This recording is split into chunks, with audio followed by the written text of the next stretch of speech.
33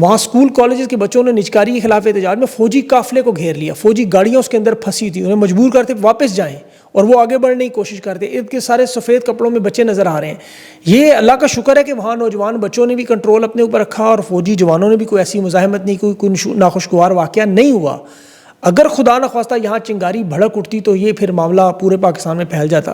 اور یہ دیکھیں لوازمات تیار اسی لیے ہیں کہ قوم کے اندر غصہ اور نفرت نظر آ رہی ہے، معاشی حالات ہیں، امن و امان کے حالات ہیں، پھر یہ اسرائیل فلسطین کے معاملات ہیں، یہ انقلاب کی طرف معاملہ ہے۔ خان انہیں بار بار نیپال، بنگلہ دیش، سری لنکا کا کیوں کہتا ہے؟ 1971 سے کیوں سمجھاتا ہے کہ یہ جو 3 صوبوں کی آگ لگی ہوئی ہے، بلوچستان، خیبر پختونخوا، یہ کشمیر میں سے بڑھاوا نہ دیں۔ یہ نیتن یاہو، یہ اسرائیل تسلیم کرنے کا معاملہ ایسے وقت میں شروع کرنا انتہائی خطرناک معاملہ ہے۔ یہ کیا کر سکتے ہیں؟ زیادہ سوشل میڈیا بند کر دیں گے، حالانکہ انہیں پتہ ہے یہ کنٹرول ناممکن ہے۔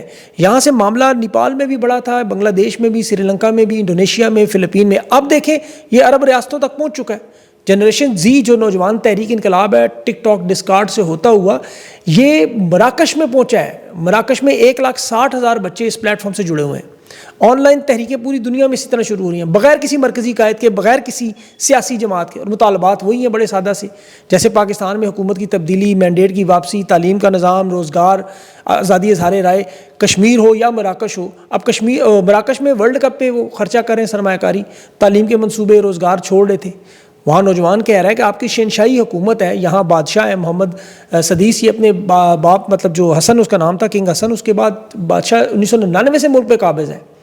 حکومت کی سربراہی تو وزیر اعظم عزیر خنیش کے پاس ہے، لیکن مراکش میں 30% جو نوجوان بچہ وہ بے روزگار ہے، کوئی مستقبل نہیں، کوئی نوکریاں نہیں۔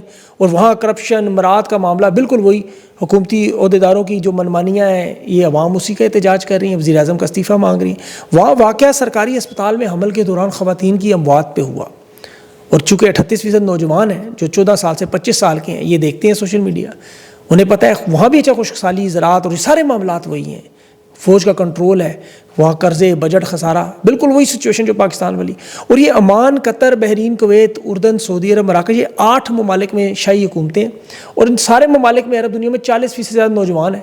تو یہ بادشاہت وہاں پہ بھی خوف میں ہے، پاکستان میں بھی خوف میں ہے، کیونکہ وہاں طویل شاہی اقتدار کا خاتمہ ہوتا ہے اور یہاں اسٹیبلشمنٹ کا خاتمہ۔ اگر یہ جنریشن زی کی تحریکیں چلیں تو ان سے انہیں نقصان ہوتا ہے، اور یہ ایسے موقع پر عرب دنیا میں، پاکستان میں، جہاں اسرائیل کو تسلیم کرنا، اس کا رد عمل مزید خوفناک ہوگا۔ ابھی انہوں نے افغانستان میں بھی رجیم چینج آپریشن کی بہت بڑی کوشش کی ہے جو ناکام ہوئی ہے۔ یہ جو انٹرنیٹ کا لاک ڈاؤن آپ کو نظر آیا، بہت بڑا شٹ ڈاؤن تھا، ابھی اس کی اطلاعات مکمل نہیں ہے، اگلے ویلاگ میں کچھ تفصیلات رکھوں گا، لیکن وہاں ابھی تک اطلاعات یہ کہ رجیم چینج آپریشن کی کوشش کی گئی ہے، جیسے ایران میں کی گئی تھی۔ یہاں ایک طرف تو پاکستان سے درخواست کی گئی ہے کہ وہاں انٹرنیٹ کو بند کیا جائے، جو ویڈیوز پاکستان میں نظر آتی ہیں کہ جی کالعدم تنظیموں کے نیٹ ورک وہاں سے چلتے ہیں، لیکن وہ ممکن نہیں ہوا۔ افغانستان کی حکومت کا وہ نیٹ ورک بند ہونے کے بعد بھی وہ ویڈیوز اور وہ سلسلہ سوشل میڈیا پہ نظر آتا رہا، تو ان پہ قابو پانا بڑا مشکل ہے۔ یقین کریں یہ طاقت جو اسرائیل نہیں کر سکا، انہوں نے یا تو پھر سارے پلیٹ فارم خرید لیں، جیسے انہوں نے ٹک ٹاک خرید لیا، الگوریدم، سارے اپنے فلسطین کے مظاہرے، اسرائیلی فوج کے متعلق باتیں، وہ سب کچھ روک لیا کسی حد تک، ابھی مکمل طور پہ نہیں روکا، لیکن پاکستان سمیت دنیا بھر کے جو نوجوان ہیں یہ حکومتوں کی منافقت کو دیکھ رہے ہیں۔ آپ پاکستان میں قومی اسمبلی کا اجلاس آپ صرف دیکھیں، اسحاق ڈار اسرائیل کا آئزک ڈار بنا ہوا تھا، اسرائیلی معاہدے کا دفاع کر رہا تھا، اپنی شمع کے گرد پروانوں کی طرح فدا ہو رہا تھا، تحفظ کر رہا تھا، اور منافقت دیکھیں کہ ایک ہی سانس میں کہہ رہا تھا کہ ٹرمپ کے پیش کردہ 20 نکات پاکستان کے نہیں ہیں، لیکن دنیا بھر میں تسلیم کرنے والا سب سے پہلے وزیر اعظم شہباز شریف اور آرمی چیف نے اعلان کیا، اور ٹرمپ اور نیتن یاہو کی پریس کانفرنس ہوئی نہیں، لیکن انہوں نے بتا دیا کہ جی ہمیں تو منظور ہے، حالانکہ ابھی اسحاق ڈار کہہ رہے راستے میں تھے، ٹرمپ بھی راستے میں تھا۔ یہ ٹرمپ نے کہا کہ 6 مہینوں سے ہم اس پہ کام کر رہے تھے، اور ڈونلڈ ٹرمپ تعریفیں کر رہا ہے۔ یہ گڈ کاپ بیڈ کاپ پالیسی کھیلنے کی کوشش کرتے ہیں کہ شہباز شریف اور جنرل عاصم منیر وہاں معاملات طے کریں، جہاں اسحاق ڈار عوام کو بیوقوف بنائیں، اور پھر مریم نواز کی مدد سے اس معاہدے کی مکمل حمایت کریں۔ یہ دیکھیں پنجاب میں جو مہم چل رہی ہے، میں حقیقت نہیں، ہم تو مذاق کرتے تھے کہ ابراہیم اکارڈ کے معاہدے میں مریم نواز کی بھی تصویر وہ لگا دی انہوں نے، ڈونلڈ ٹرمپ کی عرب دنیا کے ساتھ جو نیتن یاہو سب کا ایک معاہدے کی تصویریں لگی تھی بل بورڈ دنیا بھر میں، مریم نواز کی ہم تصویر کی بات کرتے تھے، وہ پنجاب میں سچ میں جنہوں نے شروع کر دیا۔ آپ لاہور کی شاہراہوں پہ دیکھیں، وہاں شہباز شریف، نواز شریف، عاصم منیر، ڈونلڈ ٹرمپ اور محمد بن سلمان کی تصویروں کے الیکٹرانک بورڈ لگے ہوئے ہیں، اور یہ وہی مرحلہ ہے فلسطین کے حوالے سے معاہدہ منظور کرنے کا خیر مقدم۔ اگلے مرحلے میں آپ کو نیتن یاہو کی تصویر نظر آ جائے گی، اور نیتن یاہو کا تو دیکھیں جس طرح پاکستان میں دفاع کیا جا رہا ہے، یہ پاکستان کی تاریخ میں کبھی ایسے نہیں ہوا کہ نیتن یاہو پر تنقید میں جرم قرار دیا. قومی اسمبلی کے اندر اسد قیصر نے کھڑے ہو کر اس پر گفتگو کی تو خواجہ آصف اور شمع جنیجو کا بھی ذکر تھا, تو قومی اسمبلی میں لائیو فیڈ بند کر دی انہوں نے. اندازہ کریں کہ یہ نیتن یاہو کا نام قومی اسمبلی میں نہیں لینے دیتے, جبکہ پاکستان کی تاریخ میں ایسا کبھی نہیں ہوا. یہاں تو اسرائیل پر کھل کے مذمت اور تنقید کرتے رہے. شمع جنیجو پہ بھی جو سوالات پوچھے جا رہے تھے, اسحاق ڈار صاف صاف کہہ رہا تھا کہ وزارت خارجہ کا کام ہے کہ وزیر خارجہ کے دستخط سے وفد جاتا ہے, لیکن اس میں کہتا ہے اس میں نام میں نے ڈالا, یعنی براہ راست شہباز شریف کے وفد میں ہائر لیول سے ڈلوایا گیا. گیٹ نمبر 4 ہوں, مطلب ہر چیز کو, مطلب کس کی شمولیت, کس نے کہا یہ حکم دیا. بہرحال وہ تو شہباز شریف کی ٹویٹ اور تقاریر سے ساری چیزیں واضح ہو گئیں. اب سینیٹر مشتاق احمد کی حراست میں اسی لیے کوئی اقدامات یہ ان کی حراست کے خلاف اسرائیل کے خلاف نہیں کر رہے. اس میں آپ کو آگے چل کے کچھ خبریں اور بھی بتاؤں گا, لیکن اصل میں ان کی مجبوریاں کیا ہے وہ میں آپ کو بتاتا ہوں. اب ذرا حیران ہوں گے. امریکی ڈپارٹمنٹ آف ڈیفینس کی ہائی کلاسیفائڈ فائلز لیک ہوئی ہیں آج, جس میں امریکہ کی اسٹریٹجک پالیسی ہے, جو روس کے اندر امریکی ہتھیار ہیں, یہ یوکرین کی جنگ, نیٹو, ایشیا پیسیفک میں یہ امریکہ کی بیسز کی ساری تفصیلات ڈارک ویب پہ $3,000 کی بک رہی ہیں. اب یہ جو ہیکرز ہیں, کہا جا رہا ہے ایرانی ہیکرز نے سب کچھ کیا ہے, اور اس میں جو سب سے اہم معاملہ وہ امریکہ کے وزیر خارجہ مارکو روبیو کی سیاست میں آنے سے پہلے اسرائیل کی خفیہ ایجنسی موساد نے اسے قابو کر لیا, کمپرومائز کر لیا. پتہ نہیں اس کی ویڈیوز تھیں, کیا مجبوریاں تھیں, لیکن وہ ٹرمپ کی ٹیم میں پھر شامل کیا. آج وہ آپ کے سامنے. اسرائیلی موساد کتنی طاقتور ہے, دیکھیں کہ ان کی یہ مجبوریاں, ان کی ویڈیوز, ان کی فائلیں, سب کچھ ان کے پاس آ جاتا ہے. اور ڈونلڈ ٹرمپ کے اوپر بھی آپ کو یاد ہوگا بھی حالیہ دنوں بچوں والے کیسز بنائے گئے تھے. اسرائیل ایران کی جنگ میں اسی لیے وہ مدد کرتا رہا. ڈونلڈ ٹرمپ کو بھی بلیک میل کیا گیا. تو یہ پاکستانی اسٹیبلشمنٹ یا جرنیل ہوں, سیاستدان ہوں, ان کی تو کوئی اوقات ہی نہیں بنتی ہے موساد کے سامنے. وہ تو عرب دنیا کے بڑے بڑے رہنماؤں کو اس طرح قابو کر کے تھے. جمال عبد الناصر کے داماد کو انہوں نے ایسے ہی ڈبل ایجنٹ بنایا. 1967 کی جنگ ہوئی. یاسر عرفات اپنی بیوی کے ذریعے آپ کو پتہ ہے کیا کیا کام ہوتا رہا. لیکن اب چونکہ دنیا بدل چکی ہے اور یہ فائلیں جو لیک ہوتی ہیں وہ فوراً نظر آ جاتی ہیں. تو اگر آپ کو عمران خان کی حکومت گرانے میں جرنیلوں کا اصل کردار کیا تھا, پاکستان کا سودا کیسے ہوا, فلسطین کا سودا کیسے ہوا, ان کی مجبوریاں کیا تھیں, یہ ساری کی چیزیں ابھی لیک میں آئیں سامنے, تو آپ حیران نہ ہوں. مریم نواز سمیت یہ جتنے اسکینڈلز ہیں یہ باقاعدہ منصوبے کے تحت باخدا پاکستان کو تباہ و برباد کیے جائے. ایک ایک مہرہ ان کا بے نقاب ہوگا.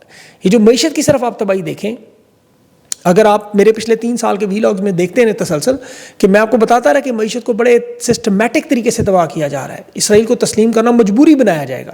یہ کامران خان جو آرمی چیف کی تعریفوں میں, معاشی میں بڑی دن رات آسمان کے کلابے میں, یہ بھی مجبور ہو گئے کہنے پہ کہ جی SIFC سمیت معیشت تباہ ہوگی. حکومت کی ایک ایک منافقت اور واردات کی رپورٹ نکل رہی ہے. ابھی ایکسپورٹ کی انہوں نے کامیابیوں کے بڑے بڑے پوسٹر چھپوائے, تصویری مہم کی. اچھا یہ طریقہ واردات بالکل وہی ہے. شمالی کوریا میں آپ دیکھیں نا, وہاں ڈکٹیٹر کیا کرتا ہے, فٹ بال کی ٹیم نہیں ہے, لیکن پورا شمالی کوریا سمجھتا ہے وہ فٹ بال کے ورلڈ چیمپئن ہے, کیونکہ اشتہاری مہم وہاں پہ ایسے کی گئی تھی. اب چونکہ پاکستان میں تو ان کی وارداتیں ہم کھول دیتے ہیں, پکڑ لیتے ہیں ہم سب لوگ سوشل میڈیا پہ, لیکن ایکسپورٹ میں اب میں نے واردات پکڑی دیکھیں. انہوں نے بڑے بڑے پوسٹر چھپوائے, تصویری مہم, شہباز شریف, خواجہ آصف, اسحاق ڈار, احسن اقبال, مریم نواز, محمد اورنگزیب کو, بلکہ کشمیر کا وزیر اعظم چودھری انوار الحق کو بھی کھڑا کیا. تصویریں بنوائی جی ایکسپورٹ کی کامیابی ہیں, وہ پوسٹر ہاتھوں میں پکڑا دیے. اب پوسٹر اندر آپ پڑھیں کیا ہے, آپ کو رونگٹے کھڑے ہو جائیں. صرف ستمبر کے مہینے میں تجارتی خسارہ اس وقت $3.3 ارب تک پہنچ گیا. مہنگائی حکومتی اعداد و شمار کہہ رہے ہیں تقریباً 6% پہنچ چکی ہے, جو غیر سرکاری 50% سے تو اوپر ہے. 95,000 ارب کا قرضہ پاکستان کی تاریخ کا سب سے بڑا. تجارتی خسارہ 2024 میں $2.2 ارب تھا, یعنی 46% بڑھ گیا ہے. پچھلے سال 12% نقصان ہوا, اس سال 46%. یہ 3 مہینوں میں $7 ارب کا نقصان. اگر آپ ٹوٹل ملائیں 3 سالوں کا تو $10 ارب سے زیادہ بنتا ہے. یعنی جتنی اشیاء پاکستان میں بنتی تھی, ٹیکسٹائل وغیرہ, وہ سب ختم. باہر سے جو منگوایا جا رہا ہے امپورٹ میں, وہ اتنی مہنگی ہیں کہ اس کے لیے پھر قرضہ لینا پڑتا ہے. اس کے سود کی قسطوں میں پاکستان کے بجٹ کا تقریباً 50% سود میں چلا جاتا ہے.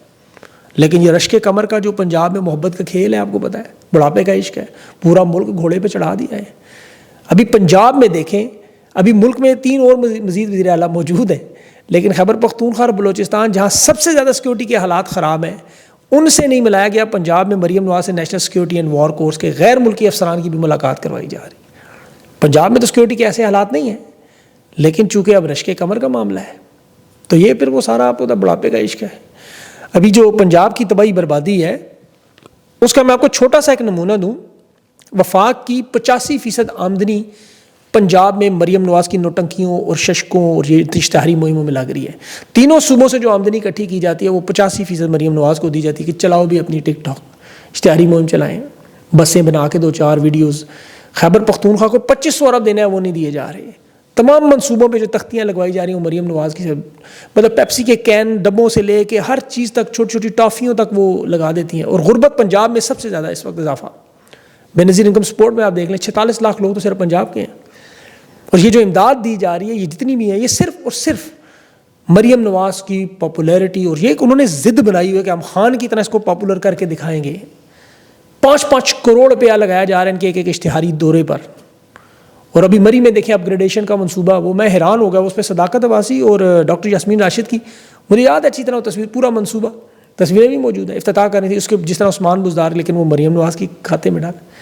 بارے نہیں چھوڑیں، سینیٹر مشتاق کی بات کروں، میں بھول جاؤں اس سے پہلے.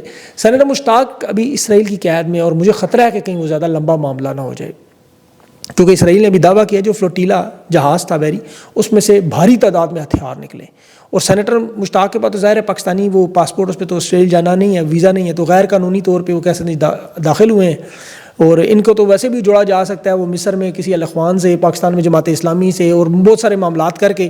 اور ویسے بھی آپ دیکھیں اسرائیل نے جتنے بھی لوگ ایسے پکڑے تھے جب وہ باہر آئے تو وہ سارے بدلے ہوئے نکلتے ہیں، جسمانی بھی اور ذہنی بھی. یہ پتہ نہیں ان کو وہاں پہ کیا انجیکشن دیتے ہیں، کیا کرتے ہیں کہ اس کے بعد ان کی حالت بدل جاتی ہے، یا پھر کوئی ایسی بلیک میلنگ ویڈیوز ہوتی ہیں. جو اسرائیل کے پاس جائیں وہ پھر موساد کا ایجنٹ بن جاتا ہے. یہ طلعت حسین آپ کو یاد ہوگا، ایک اچھا خاصا صحافی تھا، اس کے حالات دیکھیں آج آپ کے سامنے. یہ اسرائیل ایک 24 گھنٹے رہا تھا ان کے پاس. بہرحال سینیٹر مشتاق کے لیے بھی دھرنے دیے جا رہے ہیں حکومت پہ دباؤ کے لیے جمعے کے بعد. اب ان تمام مولویوں کو بڑا دیکھیں سبق سیکھنا چاہیے جو اسرائیل کی توپوں میں کیڑیں کی دعائیں کرتے تھے.